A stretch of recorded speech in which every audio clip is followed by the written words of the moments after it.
90% of those have been really close to business from quite an early stage.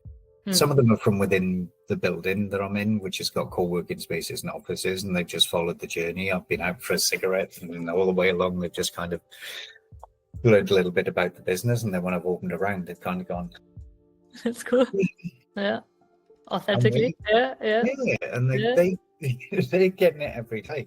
And almost everybody that's on my cap table has heard the good, the bad, the ugly from me. And I think what you learn is that, and this is what I preach for some time anyway, is that you need to build a relationship with investors before you ask them for money, because I didn't like the transactional days of investment and the more readily available capital that was around a few years back. I think founders start to look at investors like cash machines, and VCs in particular started to look at founders just as deal flow as statistics to meet stuff and tick boxes. So the pace everything moved at took the relationships out a bit, and I think we lost some angels. I think we lost probably a lot of angels at that point as well, because of how the VC founder relationships were viewed. Angels started to feel there was no place for them because there were lots of funds available at pre-seed.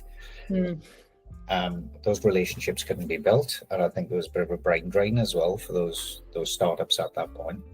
But now founders have returned, and they're meeting a good kind of founder who's focused on commercializing and profitability at an early stage. So I think that's a win-win for both sides, because a lot of those are now founder operator investors as well. That asset class is growing, and the people who've been there and done it, and that's invaluable. They know when to get involved and when to butt out. My cap table's all like that, and I think it's always nice to check in with investors as well and just say, look, what help do you need? It's a human relationship. You're stuck together for 5 to 7 years, so you've got to get on. So get on with them. If you don't get on with them and you're just there for the money, it doesn't work for either side. That's just sad. That's like having one of those marriages of convenience. There's no love there, and you want love in that relationship from an early stage, because that you amplify what each other does as well. Because if they ever need to give a reference to a founder, what's this person like on my cap table? It's also the network, the expertise, their resilience that can help quite a lot, I guess.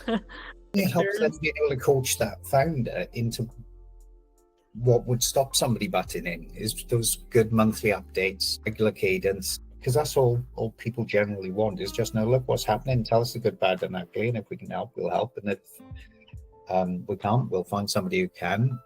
But you have to be honest and say whether you're waving or drowning. True. So it's definitely taught me this time around. So as much as there's a lot of people on my cap table, I'm glad every single one of them is there. Thanks for listening. Hit subscribe so you don't miss the next episode.